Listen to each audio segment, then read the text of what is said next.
CJ റോയിയുടെ മരണത്തിന്റെ ദുരൂഹത നീക്കാൻ അന്വേഷണ സംഘം ഒരുങ്ങുകയാണ്. മരണത്തിനോട് അടുത്ത ദിവസങ്ങളിൽ CJ റോയ് നടത്തിയ ഇന്റർനെറ്റ് കോളുകൾ കേന്ദ്രീകരിച്ചാണ് ഇപ്പോൾ അന്വേഷണം നടക്കുന്നത്. റോയ് വിളിച്ചത് ആരെയെന്ന് കണ്ടെത്തുക എന്നത് വളരെ ദുഷ്കരമാണ്. പക്ഷേ ഈ ഇന്റർനെറ്റിന്റെ IP വിലാസം തപ്പിയെടുക്കാനാണ് അന്വേഷണ സംഘത്തിന്റെ ശ്രമം. ഒപ്പം ഹോട്ടലിൽ റോയിയെ സന്ദർശിച്ചവരെ കേന്ദ്രീകരിച്ചും അന്വേഷണം നടക്കുകയാണ്. CCTV ദൃശ്യങ്ങൾ പരിശോധിച്ചാണ് ഈ നീക്കം നടക്കുന്നത്. അതായത് ഈ നീക്കത്തിൻ്റെ അടിസ്ഥാനം ആ ദിവസങ്ങൾ, മരണത്തിനോട് തൊട്ടടുത്തുള്ള ദിവസങ്ങളിലെ റോയിയുടെ ഈ നീക്കങ്ങൾ മരണത്തിന് കാരണമായ സംഭവത്തിലേക്ക് എത്തിച്ചിരിക്കാം. ആത്മഹത്യ ചെയ്യാനുള്ള തീരുമാനം എന്തിൻ്റെ അടിസ്ഥാനത്തിൽ ഉണ്ടായി എന്ന കണ്ടെത്തലിലേക്കാണ് അന്വേഷണ സംഘം ശ്രമം നടത്തുന്നത്. ആ നീക്കം കൂടിയാണ് ഏറെ പ്രധാനപ്പെട്ടതായി മാറുന്നത്. വിശദാംശങ്ങൾ നോക്കാം. ഡാനി ഇപ്പോൾ ചേരുന്നുണ്ട്. ഡാനി, CJ റോയ് എന്തുകൊണ്ട് മരിച്ചു എന്ന് കണ്ടെത്തണം. അത് വളരെ പ്രധാനപ്പെട്ട കാര്യമാണ്. വലിയ ആക്ഷേപങ്ങൾ ആദായ നികുതി വകുപ്പ് ഉദ്യോഗസ്ഥർക്കെതിരെ അടക്കമുണ്ടായിരുന്നു, സമ്മർദ്ദം ചെലുത്തിയെന്നത്. പക്ഷേ അതിനുമപ്പുറം CJ റോയ് നടത്തിയ ചില ഇൻ്റർനെറ്റ് ഫോൺ കോളുകൾ, അതിനുമപ്പുറം ഹോട്ടലിൽ അദ്ദേഹത്തെ സന്ദർശിച്ച് മടങ്ങിയവർ, ഇക്കാര്യങ്ങളിലേക്ക് ഫോക്കസ് ചെയ്താണ് SITയുടെ നീക്കമെന്ന് മനസ്സിലാക്കുന്നു. ഈ ഇൻ്റർനെറ്റ് കോളുകൾ എന്തിന് അദ്ദേഹം നടത്തി? അദ്ദേഹം വിളിച്ചത് ആരെയാണ്? ആ വ്യക്തികളുടെ ഏതെങ്കിലും തരത്തിലുള്ള സമ്മർദ്ദങ്ങളോ നീക്കങ്ങളോ മരണത്തിന് കാരണമായിട്ടുണ്ടോ? ഇക്കാര്യങ്ങളൊക്കെ അന്വേഷണത്തിലേക്ക് വരുന്നുണ്ട്. എന്താണ് SITയുടെ നീക്കം?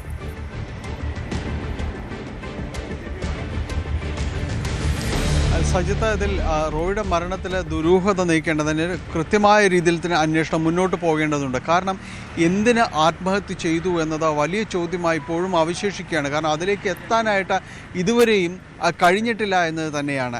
അതിലേറ്റവും പ്രധാനം ഈ റോയ് അതായത് ബംഗളൂരുവിൽ വന്ന ദിവസം മുതൽ ഈ ആത്മഹത്യയിലേക്ക് നയിച്ച ആ സമയം വരെയും അദ്ദേഹത്തിന് വന്ന ഫോൺ കോളുകളുടെ വിശദാംശങ്ങളും അദ്ദേഹത്തിൻ്റെ അതിഥികൾ ആരൊക്കെ സന്ദർശിച്ചു എന്നതിനെക്കുറിച്ചെല്ലാം തന്നെ വിശദമായി അന്വേഷിച്ചാൽ മാത്രമേ ആ രീതിയിലേക്ക് പോകാനായിട്ട് കഴിയുകയുള്ളൂ.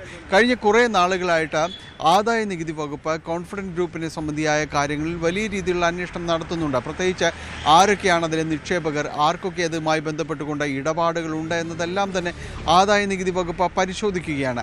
അതിൻ്റെ തുടർച്ച എന്ന വണ്ണമാണ് റോയിയോട് എത്താനായിട്ട് ആവശ്യപ്പെടുകയും ഇതിൻ്റെ രേഖകൾ പരിശോധിക്കണമെന്ന് പറയുകയും ചെയ്തത്.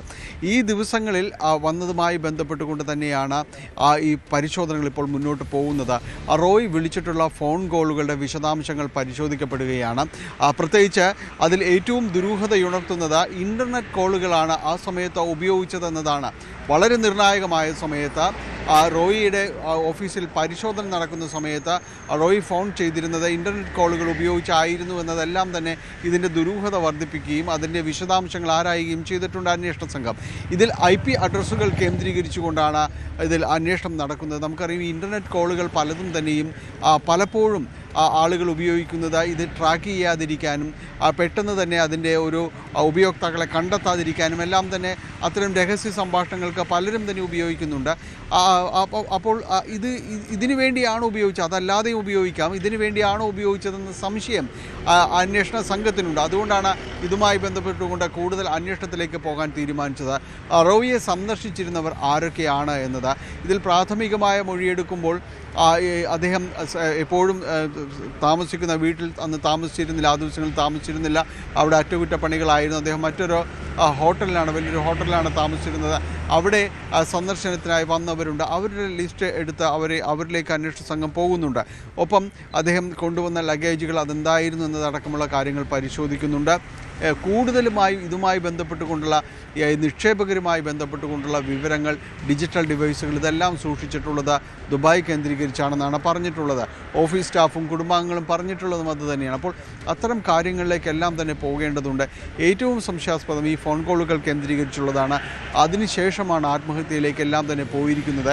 ഈ ഡയറി കുറിപ്പ് എന്നതെല്ലാം തന്നെ പറയുന്നത് നേരത്തെ തയ്യാറാക്കിയ ഡയറി കുറിപ്പുകളാണ്.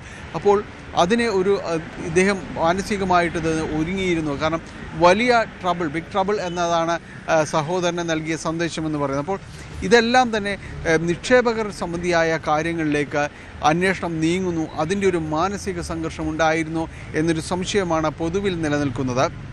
അപ്പോൾ ഇതുമായി ബന്ധപ്പെട്ടുകൊണ്ട് കൂടുതൽ വ്യക്തത വരണമെങ്കിൽ ഈ ഫോൺ കോളുകൾ കേന്ദ്രീകരിച്ചും അത്തരം കാര്യങ്ങൾ ആരുമായി സംസാരിച്ചു, ഏറ്റവും അവസാന നിമിഷങ്ങളിൽ ആരുമായി സംസാരിച്ചു എന്നതിൻ്റെ ദുരൂഹത നീക്കേണ്ടതുണ്ട്. വൈകാതെ ഈ IP അഡ്രസ്സുകൾ കേന്ദ്രീകരിച്ചുള്ള അന്വേഷണം അതിൻ്റെ ഒരു ലക്ഷ്യപ്രാപ്തിയിലേക്ക് എത്തുമെന്ന് തന്നെയാണ് കരുതുന്നത്. കാരണം ആ ഫോൺ കോളുകൾ ഒരുപക്ഷെ ഇതിൽ ഏറ്റവും നിർണായകമായ തെളിവുകളായിരിക്കാം. അവസാന നിമിഷങ്ങൾ ആരോട് എന്ത് സംസാരിച്ചു എന്നത് തന്നെയായിരിക്കാം റോയിയുടെ മരണത്തിലെ ദുരൂഹത നീക്കുന്നതിലെ താക്കോൽ. സജിത്ത. ഡാനി, ഒരു പ്രധാനപ്പെട്ട കാര്യം കൂടിയുള്ളത്, ഈ ഇദ്ദേഹത്തിൻ്റെ പല നീക്കങ്ങളും സംബന്ധിച്ചും ചില സംശയങ്ങൾ ഉണ്ടായിരുന്നു. അതല്ല, തെറ്റായ പ്രചരണം നടക്കുന്നതാണ് ഇത് സംബന്ധിച്ചുമെന്ന ആക്ഷേപമുണ്ട്. രണ്ട് പ്രധാനപ്പെട്ട കാര്യങ്ങളാണ്. ഒന്ന്, ദുബായിൽ നിന്നും ബംഗളൂരുവിലേക്ക് മടങ്ങി വന്ന CJ റോയ്, അദ്ദേഹം പിന്നീട് വന്ന് താമസിച്ച ഒരു ഹോട്ടലിലാണ്. ആ ഹോട്ടൽ മുറിയിൽ അദ്ദേഹം താമസിച്ചപ്പോൾ, ആഴ്ചകളോളം അദ്ദേഹം താമസിച്ചു എന്നാണ് പറയുന്നത്. അദ്ദേഹം അവിടെ താമസിച്ചപ്പോൾ അദ്ദേഹത്തെ വന്ന് കണ്ടുപോയത് ആരൊക്കെയെന്ന് പരിശോധന നടത്തി. ഒരുപക്ഷേ ഈ മരണത്തിനോട് അടുത്ത ദിവസങ്ങളായതുകൊണ്ട് തന്നെ അദ്ദേഹത്തെ സ്വാധീനിക്കാൻ കഴിയുന്ന ചില സംഭവങ്ങളോ ചില നീക്കങ്ങളോ ഒക്കെ നടന്നിരിക്കാം. സംശയങ്ങളാണ്, തെളിയിക്കപ്പെടേണ്ടതാണ്. അപ്പോൾ ആ സാഹചര്യങ്ങളൊക്കെ ഇതിലുണ്ടാവുകയാണല്ലോ. കാരണം മരണം ആത്മഹത്യയാണ്. പക്ഷേ അപ്പോൾ ഇത്തരമൊരു വ്യവസായ പ്രമുഖന് ആത്മഹത്യ ചെയ്യാനുള്ള കാരണം എന്ത് എന്ന സംശയം സ്വാഭാവികമായും ആ കുടുംബത്തിനുണ്ടാവാം. പുറത്തു വന്ന കാരണങ്ങൾ മറ്റൊരു സൂചനകളും നൽകുന്നതുമില്ല. അപ്പോൾ ഈ ഹോട്ടലിലേക്ക് സന്ദർശിച്ചവർ ആരൊക്കെ എന്നതടക്കമുള്ള കാര്യങ്ങളും ഈ SITയുടെ പരിധിയിലേക്ക് വരുന്നു എന്നല്ലേ മനസ്സിലാക്കേണ്ടത്? തീർച്ചയായും സഹിത. കാരണം ഈ ഹോട്ടൽ മുറിയിൽ അദ്ദേഹത്തെ സന്ദർശിച്ചത് ആരെല്ലാമാണ് എന്നത് ഈ ഫോൺ കോളുകൾ പോലെ തന്നെ അത്രത്തോളം തന്നെ പ്രാധാന്യം അറിയിക്കുന്നത് തന്നെയാണ്. കാരണം ഈ സന്ദർശകർ ആരൊക്കെ, ഇതിൽ നിക്ഷേപകരുണ്ടോ, അത്തരം കാര്യങ്ങളുണ്ടോ, അവരുമായി എന്ത് സംസാരിച്ചു എന്നതെല്ലാം തന്നെ വളരെ പ്രധാനപ്പെട്ടതാണ്. കാരണം അവരെ അടക്കം ഇതുമായി ബന്ധപ്പെട്ടുകൊണ്ട് ചോദ്യം ചെയ്യേണ്ടതുണ്ട്. കാരണം ഇതിൽ ഒരു സാധാരണ രീതിയിലുള്ളൊരു വ്യവസായി അല്ല എന്ന് നമുക്കറിയാം. ഇതിൽ വലിയ രീതിയിലേക്ക് ഫ്ലറിഷ്ഡായി വളരെ പടർന്ന് പന്തലിച്ച ഒരു വ്യവസായി, ചുരുങ്ങിയ കാലം കൊണ്ട് തന്നെ രാജ്യത്തിനകത്തും പുറത്തും പേരെടുത്ത ഒരാൾ. അതുമാത്രവുമല്ല, അദ്ദേഹം അദ്ദേഹത്തിന് ലക്ഷക്കണക്കിന് ആളുകൾ അദ്ദേഹത്തെ സമൂഹ മാധ്യമങ്ങളിൽ ഫോളോ ചെയ്യുന്നുണ്ട്. അതിലെല്ലാം അദ്ദേഹം പറഞ്ഞിരുന്നത് ഈ ആത്മവിശ്വാസത്തെക്കുറിച്ച്, മുന്നോട്ടുള്ള പോക്കിനെക്കുറിച്ച്, ഒരു ഇടർച്ചകളുമില്ലാതെ മുന്നോട്ട് പോകാൻ ഇതെല്ലാം തന്നെ ആത്മവിശ്വാസം നൽകുന്ന ഒരു നിശ്ചയദാർഢ്യമുള്ള ഒരു ബിസിനസ്സുകാരൻ എന്ന രീതിയിലുള്ള ഒരു സന്ദേശമാണ് അദ്ദേഹം നൽകിക്കൊണ്ടിരുന്നത്. അങ്ങനെയുള്ള ഒരാൾ ഏതൊരു ദുർബല നിമിഷത്തിലേക്ക് കാര്യങ്ങൾ എത്തിയെന്നെങ്കിൽ അത് പരിശോധിക്കപ്പെടണമെന്ന് തന്നെയാണ് പലരും ചോദിക്കുന്നത്. റോയിക്ക് എങ്ങനെ ആത്മഹത്യ ചെയ്യാൻ കഴിഞ്ഞു എന്നതാണ് ബിസിനസ് സമൂഹത്തിൽ പൊതുവെ ഉയർന്ന ഒരു ചോദ്യം തന്നെയുണ്ടത്.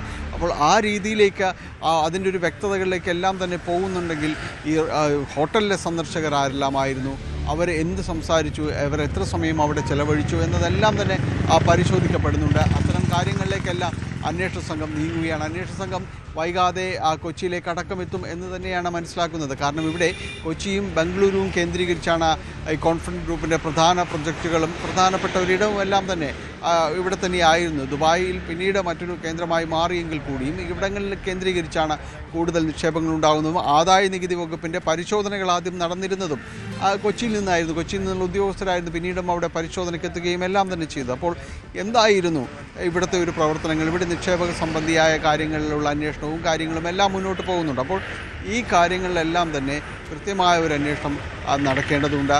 ഈ നിക്ഷേപം സംബന്ധിച്ച് നിക്ഷേപകർ ആരൊക്കെയാണ് എന്നതെല്ലാം പ്രധാനപ്പെട്ട ചോദ്യങ്ങളാണ്. കാരണം അദ്ദേഹത്തെ ഒരുപാട് പേരുമായി സൗഹൃദങ്ങൾ ഉണ്ടായിരുന്ന ഒരാൾ തന്നെയാണ്.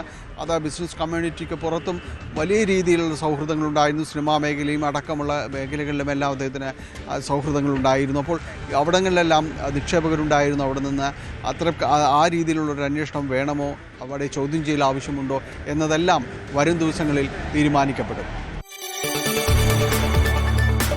കൂടുതൽ വാർത്തകൾക്ക് News 18 Keralam YouTube channel subscribe ചെയ്യുക.